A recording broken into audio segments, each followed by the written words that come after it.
Durante unos instantes, los dos se contemplaron con aire estúpido, aturdidos por la sorpresa.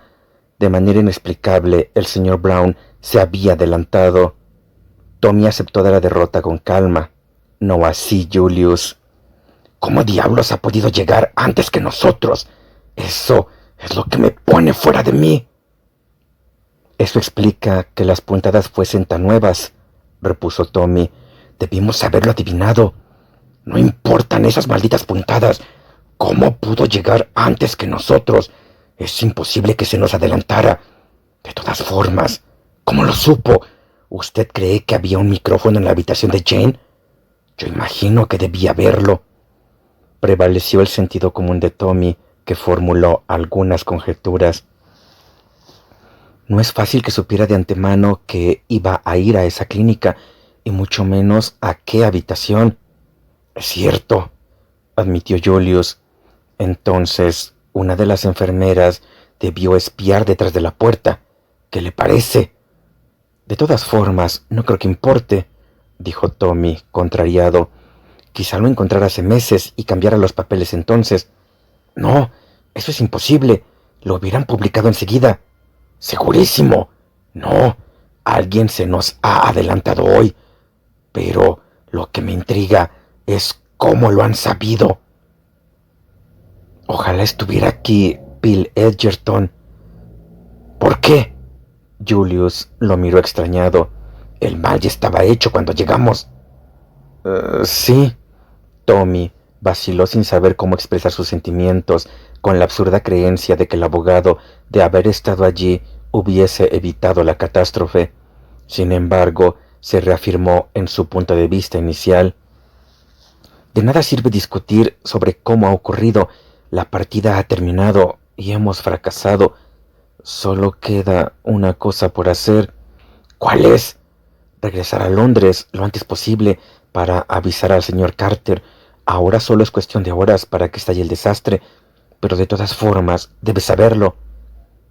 Sabía que a Carter no le gustaban las intromisiones, pero Tommy no tenía otra opción que ponerle en antecedentes de su fracaso. Después de su trabajo habría terminado. Tomó el tren correo del mediodía de regreso a Londres, en tanto que Julius prefirió pasar la noche en Holyhead. Media hora después de su llegada, pálido y nervioso, Tommy se presentaba ante su jefe. He venido a informarlo, señor. He fracasado rotundamente.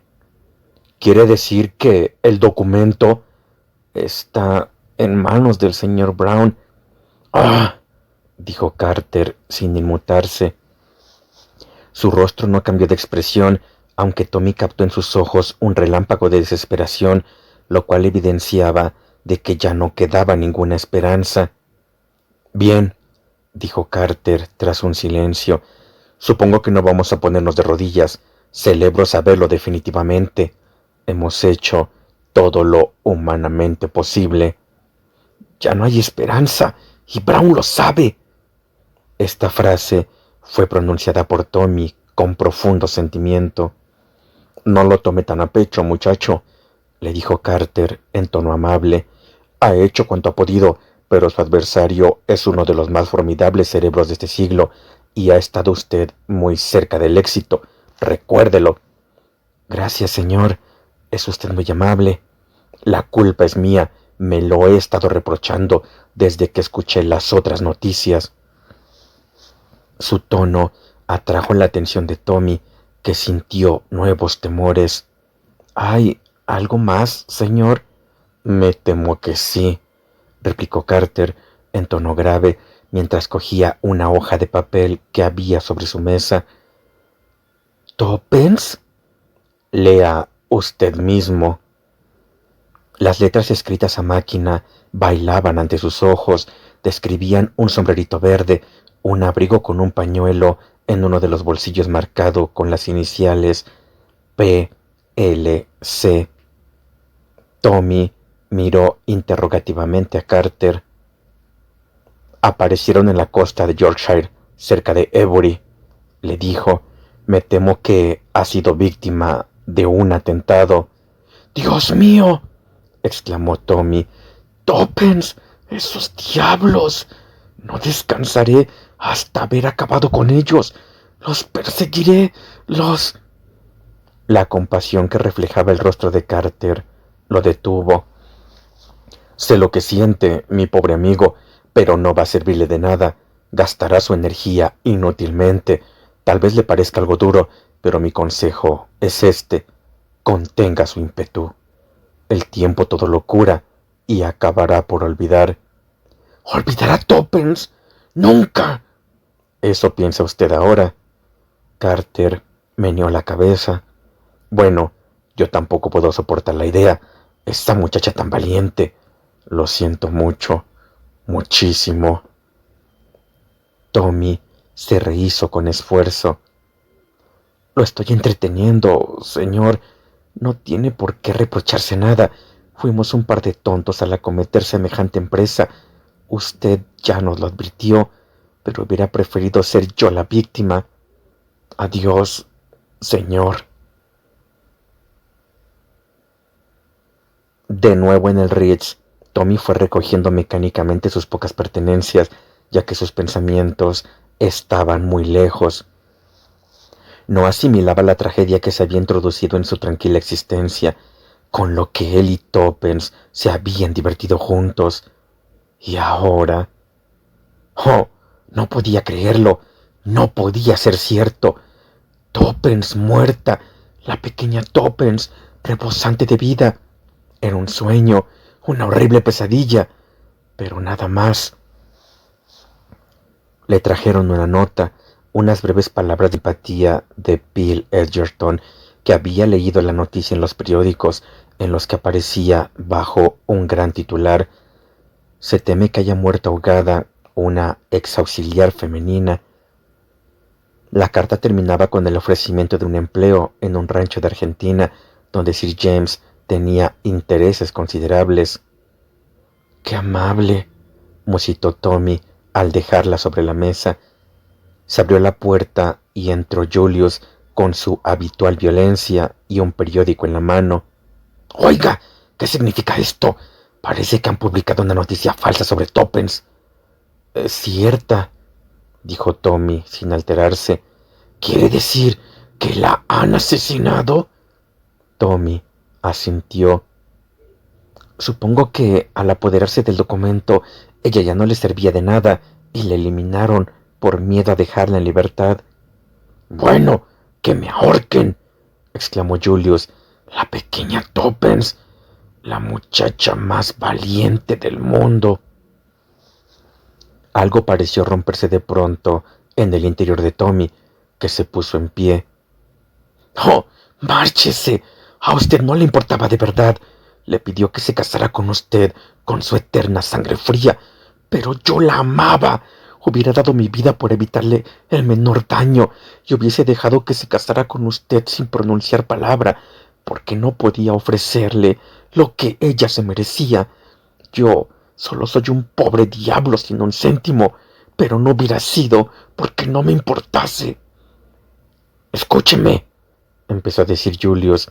«Oh, váyase el diablo. No soporto que venga aquí a hablarme de la pequeña Toppens. Vaya y cuide de su prima. Toppens me pertenece.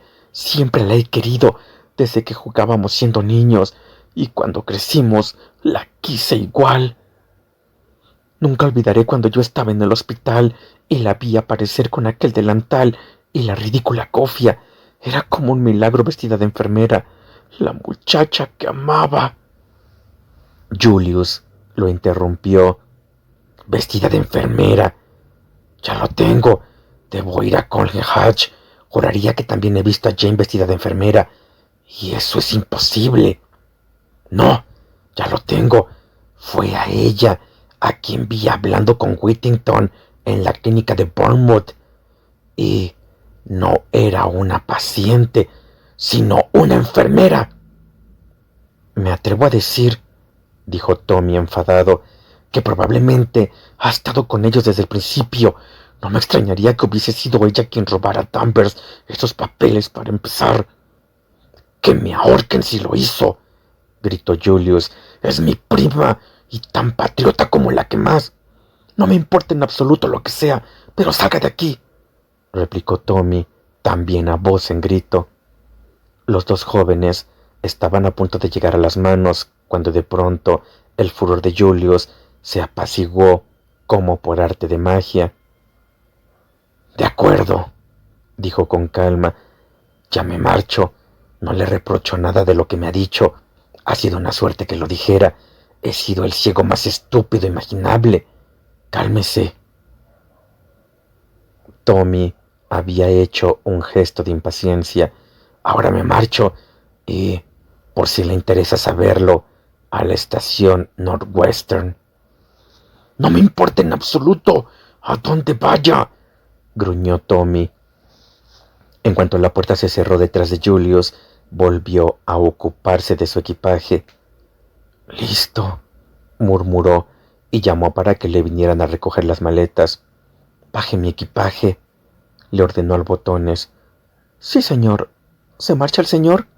Sí, al diablo, replicó sin preocuparle los sentimientos de los demás. No obstante, el empleado le respondió con amabilidad. Bien, señor. ¿Quiere que avise un taxi? Tommy asintió. ¿A dónde iba? No tenía la más ligera idea. Aparte de la determinación de acabar con el señor Brown, no tenía plan alguno. Releyó la carta de Sir James. Vengaría a Toppens. No obstante, Edgerton era muy amable. Supongo que será mejor que le conteste. Se acercó a una mesa dispuesta a este efecto. Con la acostumbrada perversidad de todos los hoteles, había muchos sobres, pero ninguna hoja de papel. Llamó y nadie acudió. Tommy maldijo aquel retraso, pero entonces recordó que había papel de carta en la sala de Julius, y como el norteamericano le había anunciado su partida inmediata, no volverían a encontrarse. Además, no le hubiera importado. Empezaba a avergonzarse de las cosas que le había dicho. Oh, Julius se lo había tomado muy bien, y si lo encontraba, se disculparía. La habitación estaba desierta. Tommy se dirigió al escritorio y abrió el cajón central. Le llamó la atención una fotografía que había en su interior, y por un momento quedó como clavado en el suelo. Luego la cogió, cerró el cajón, se dirigió a una butaca y se sentó con la fotografía en la mano para contemplarla. ¿Qué diablos hacía la fotografía de la francesita Ned en el escritorio de Julius Hersheimer?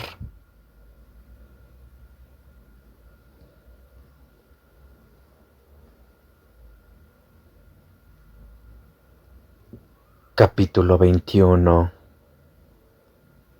Tommy hace un descubrimiento.